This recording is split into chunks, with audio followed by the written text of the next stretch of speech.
दोस्तों, आज हम सबके अनुज का जन्म दिवस है। सुपरिचित कवि अनुज लुगुन संपूर्ण आदिवासी संवेदना सरोकारों के लिए उल्लेखनीय नाम है। साथियों, भारत भूषण अग्रवाल पुरस्कार, साहित्य अकादमी के युवा पुरस्कार से सम्मानित अनुज लुगुन का पहला काव्य संग्रह बाघ और सुगना मुंडा की बेटी वाणी प्रकाशन से अभी हाल ही में प्रकाशित हुआ। इसके पूर्व एक लंबी कविता के रूप में पक्षधर पत्रिका में छप चुका है। इस काव्य संग्रह के पूर्व ही अनुज लुगुन हिंदी साहित्य में अपनी पैठ, अपनी दस्तक, अपना हस्तक्षेप बना चुके हैं।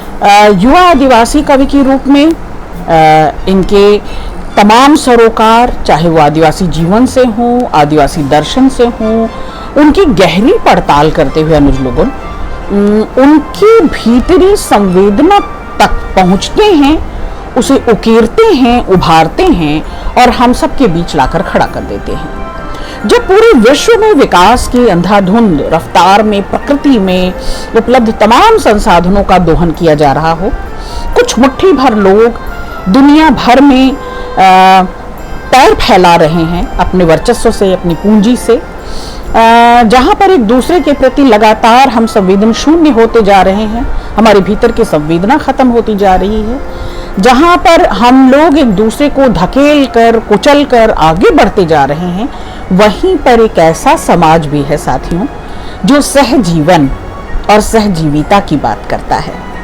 वहीं पर एक ऐसा समाज है, एक प्रकृति से जुड़ाव करता हुआ समाज है, जो जल जंगल जमीन अपनी प्राकृतिक संसाधनों की बात करता है, जो मनुष्य केंद्रित सोच से ऊपर उठकर बात करता है। माने ये संसाधन रहेंगे तो मनुष्यता जीवित रहेगी, मानवता जीवित रहेगी। जहां पर समाज में स्त्री को भोग की वस्तु समझा जाता हो, उसे क्या करना है और क्या नहीं करना है इसका बोध दिलाया जाता हो, उसका निर्णय वे लेते हों, यानी पूंजी का वर्चस्व और पुरुष का वर्चस्व और वो रुग्ण मानसिकता, जहां पर बलात्कार की घटनाएं निरंतर होती जा रही हैं। और वहीं एक ऐसा समाज भी है साथियों, आदिवासी समाज, जहां स्त्रियों के लिए इस तरह की कोई बंदिश नहीं है, उन्हें खुलकर जीने की स्वतंत्रता है, उन्हें प्रेम और आनंद लेने की स्वतंत्रता है, उन्हें सजने संवरने की स्वतंत्रता है, उन्हें बोलने, बतियाने, गाने की स्वतंत्रता है। तो अनुज लुगुन की ये कविताएं प्राकृतिक उस उत्सव को, प्रकृति के उस प्रेम को, प्रकृति के उस सौंदर्य को, जल जंगल जमीन को और इनसे जुड़ी हुई जो स्त्री प्रजाति है, जो आदिवासी समाज है, इस सब के लिए जरूरी पहल है अनुज लुगुन की कविताएं। आज भाई अनुज, बहुत जन्मदिन दिवस की बहुत सारी शुभकामनाएं हम सब की ओर से, पूरे सहृदय समाज की ओर से, संवेदनशील साहित्य समाज की ओर से, कविता समाज की ओर से तुम्हें जन्म दिवस की बहुत बहुत शुभकामनाएं। आज अनुज लुगुन की 5 कविताएं शोधार्थियों, और हम उन कविताओं के बहाने अनुज के पूरी रचना संसार पर दृष्टि डालेंगे और कुछ बातचीत करेंगे अनुज के बहाने। पहली कविता है ग्लोब। ये कविता अनुज के मुंह से भी कई बार सुनी है। मेरे हाथ में कलम थी और सामने विश्व का मानचित्र। मेरे हाथ में कलम थी और सामने विश्व का मानचित्र। मैं उसमें महान दार्शनिकों और लेखकों की पंक्तियां ढूंढने लगा जिन्हें मैं गा सकूं, लेकिन मुझे दिखाई दी क्रूर शासकों द्वारा खींची गई लकीरें। उस पार के इंसानी खून से इस पार की लकीर, और इस पार के इंसानी खून से उस पार की लकीर। ग्लोब में यही दिखाई दिया। मानचित्र की तमाम टेढ़ी मेढ़ी रेखाओं को मिलाकर भी मैं ढूंढ नहीं पाया एक आदमी का चेहरा, उभरने वाली रेखाएं। मेरी गर्दन ग्लोब की तरह ही झुक गई और मैं रोने लगा। मेरी गर्दन ग्लोब की तरह ही झुक गई और मैं रोने लगा। बताए तर्कों को दरकिनार करते हुए आज मैंने जाना ग्लोब झुका क्यों है। आज मैंने जाना ग्लोब झुका क्यों है। इस पूरे वैश्विक परिदृश्य में मानवता की खोज, मानवीय संवेदनाओं की खोज, मानवीय प्रेम, सौहार्द, सहयोग, भाईचारे की खोज, शांति, सह अस्तित्व की खोज करता हुआ अनुज लुगुन पाता है कि सब तरफ लकीरें खींच दी गई हैं, वैमनस्व की, ईर्ष्या की, द्वेष की, शत्रुता की, संवेदन शून्यता की। और हम किस दौर में, ये कितना क्रूर समय है, कैसा शर्मनाक दौर है, कैसे क्रूर काल में हम तुम साक्षी हो रहे हैं इसके, अनुज लुगुन इसे रेखांकित करते हैं, चिन्हित करते हैं और बताते हैं कि एक तर्क देते हैं कि ये शर्मसार है ग्लोब, ये मानचित्र, ये ग्लोब शर्मसार है, इसलिए ग्लोब थोड़ा सा झुका क्यों है। कवि का बिंब, कवि की बिंब योजना। दूसरी कविता है अघोषित उल गुलान। अल सुबह दांडू का काफिला रुख करता है शहर की ओर, और सांझ ढले वापस आता है परिंदों के झुंड सा। अल सुबह दांडू का काफिला रुख करता है शहर की ओर, और सांझ ढले वापस आता है परिंदों की झुंड सा। अजनबियत लिए शुरू होता है दिन और कटती है रात। अधूरे सनसनीखेज किस्सों के साथ कंक्रीट से दबी पगडंडी की तरह दबी रह जाती है जीवन की पदचाप, बिल्कुल मौन।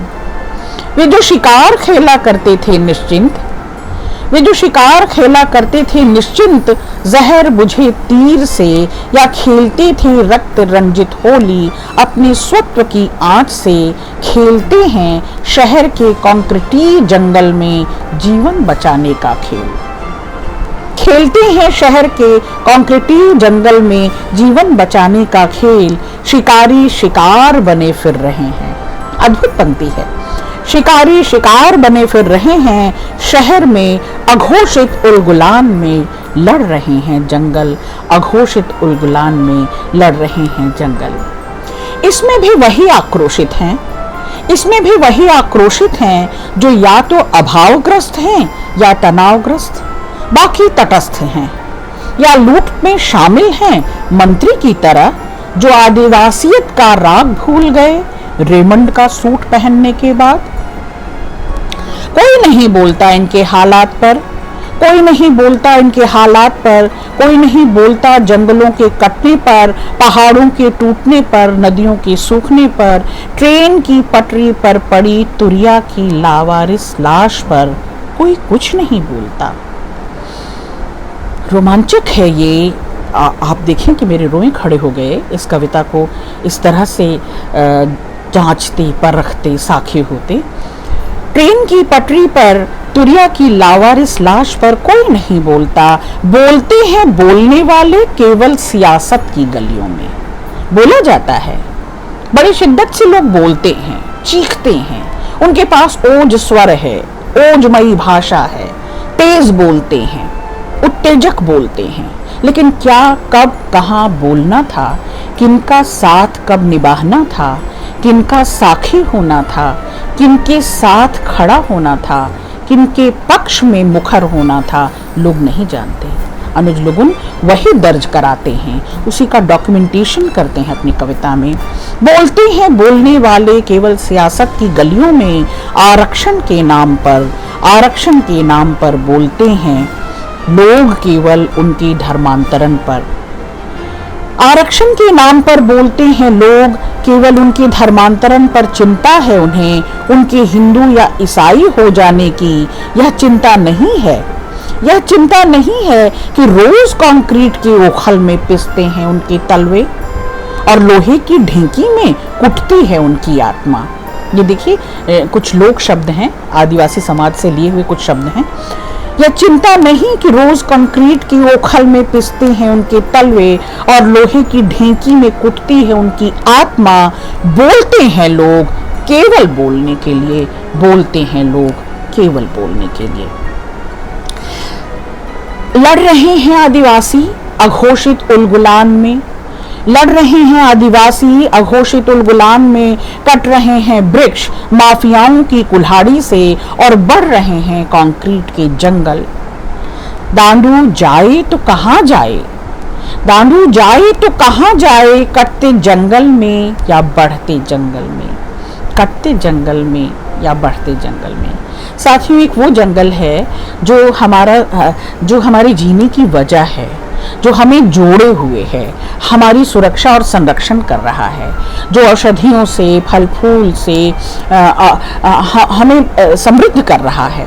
वो हमारे होने की वजह है और हम उससे उस तरह से जुड़े हुए हैं। और एक दूसरा कंक्रीट जंगल है जो हम तैयार कर रहे हैं अपनी अमानवीय कोशिशों से, और अनुज लोगों उसी ओर ध्यान दिलाते हैं कि अब यह आदिवासी समाज भी कहाँ जाए उन जंगलों को छोड़कर जिन पर वह आश्रित था, जो उसके लिए संसाधन थे, जो उसके लिए ईश्वर तुल्य थे, वे उसके माई बाप थे, उनको छोड़कर शहरों में आता हुआ, विस्थापित जीवन जीता हुआ, लगातार उसकी मानवीय इच्छाओं और उसकी मूलभूत जरूरतों का दोहन हो रहा है, और वह वंचित हो रहा है, शोषित हो रहा है। और देखिए तो कहाँ और किसके हाथों लुट रहा है।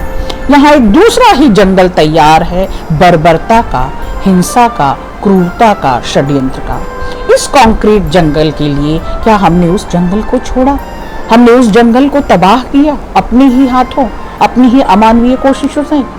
तो अनुज लोगन की ये जरूर बेहतरीन कविता, जरूरी कविता। अगली कविता है उलगुलान की औरतें। वे उतनी ही लड़ाकू थीं जितना कि उनका सेनापति। वे अपनी खूबसूरती से कहीं ज्यादा खतरनाक थीं। अपने जोड़े में उन्होंने सरहुल और ईचा बाग की जगह साहस का फूल खोसा था। उम्मीद को उन्होंने कानों में बालियों की तरह पिरोया था। हक की लड़ाई में उन्होंने बोया था आत्मसम्मान का बीज।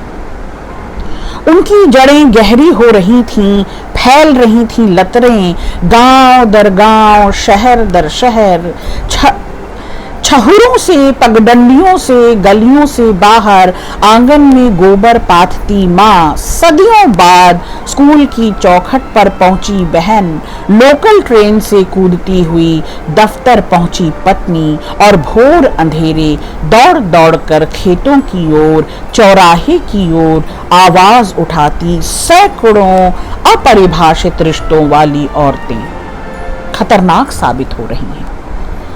सैकड़ों अपरिभाषित रिश्तों वाली औरतें खतरनाक साबित हो रही हैं। दुस्वप्नों के लिए उन्होंने अपने जूड़े में खोस रखा है साहस का फूल, कानों में उम्मीद को बालियों की तरह पिरोया है, धरती को सर पर घड़े की तरह ढोए लचकती हुई चली जा रही हैं उलगुलान की औरतें।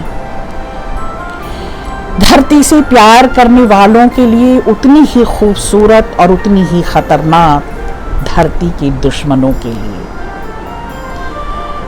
लचकती हुई चली जा रही हैं उलगुलान की औरतें, धरती से प्यार करने वालों के लिए उतनी ही खूबसूरत और एक साथ उतनी ही खतरनाक धरती के दुश्मनों के लिए।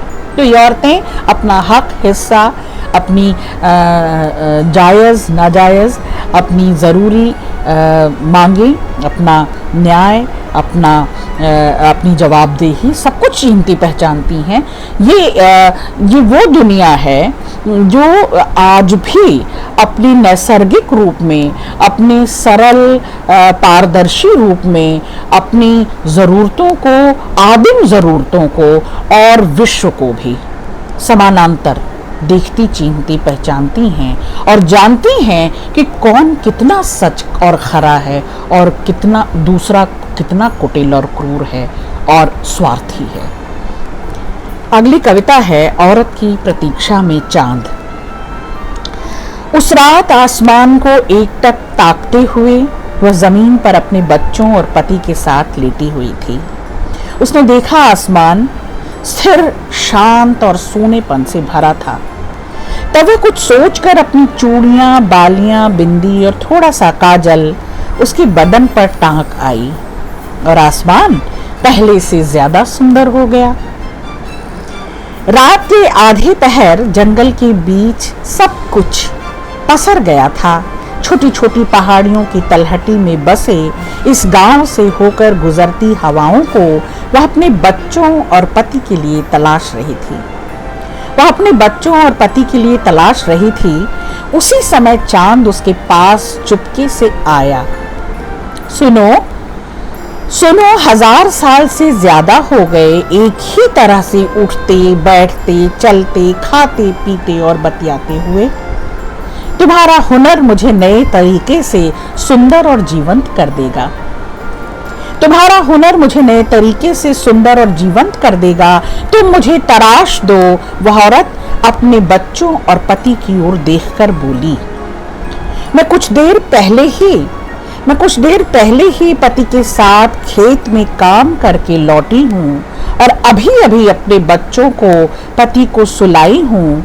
सब सो रहे हैं, अब मुझे घर की पहरेदारी करनी है। सब सो रहे हैं, निश्चिंत बेपरवाह। तो उनकी उस अलमस्ती में, उनकी उस नींद में, बेपरवाही में, निश्चिंतता में भी केंद्रित वही औरत है। वह औरत ही वजह है उनकी बेफिक्री की। सब सो रहे हैं, अब मुझे घर की पहरेदारी करनी है, इसलिए जब मैं खाली हो जाऊंगी तब तुम्हारा काम कर दूंगी। इसलिए जब मैं खाली हो जाऊंगी तब तुम्हारा काम कर दूंगी। अभी तुम जाओ। और चांद चला गया उस औरत की प्रतीक्षा में। और चांद चला गया उस औरत की प्रतीक्षा में। चांद आज भी उस औरत की प्रतीक्षा में है। साथियों, आप समझ रहे हैं, वो औरत अनवरत संघर्षरत है। वो जूझ रही है, जुझारू है, और उसे वो फुर्सत ही नहीं मिली, उसे वो आज तक फुर्सत नहीं मिली, समय नहीं मिला कि जो चांद से उसने वायदा किया था कि जब थोड़ी सी मोहलत होगी, जब थोड़ी सी फुर्सत होगी तो तुम्हें भी सजा दूंगी, संवार दूंगी और तुम्हें तुम्हारी यथास्थिति से निकाल दूंगी। तुम्हारे अंदर वो नैसर्गिक खूबसूरती, वो बिलौसपन, वो निश्चिंतता, वो बेफिक्री जो मैंने अपने परिवार के लिए सजो रखी है, सजा कर संवार कर, जिस तरह मैंने अपने परिवार को संभार कर रखा है, वैसे ही तुम्हें भी संभार दूंगी, सजा दूंगी, संवार दूंगी। पर वो मोहलत, वो थोड़ी सी फुर्सत उस स्त्री को अब तक नहीं मिली। और आखिरी पंक्तियां बड़ी मार्मिक हैं कि चांद आज भी उस औरत की प्रतीक्षा में है और वो औरत अभी तक फुर्सत नहीं पा रही, अभी तक अनवरत परिश्रम में है, संघर्ष में है, जूझ रही है। ये अगली कविता सबसे बड़ा आश्चर्य, ये 5वीं कविता है अनुज लुगुन की और ये कविता मुझे बेहद प्रिय है, आप भी देखें। सबसे बड़ा आश्चर्य वह नहीं है जिसे हम देखना चाहते हों और देख नहीं पाते। पाश याद आते हैं, कैसे लगता है कि पीछे नेपथ्य से कुछ पाश की पंक्तियों का सबसे बुरा है सपनों का मर जाना, वो कुछ गूंज रहा है नेपथ्य से। तो अनुज लुगुन की इस कविता को उसकी पैरेलल, उसके समानांतर शोधार्थियों देख सकते हैं।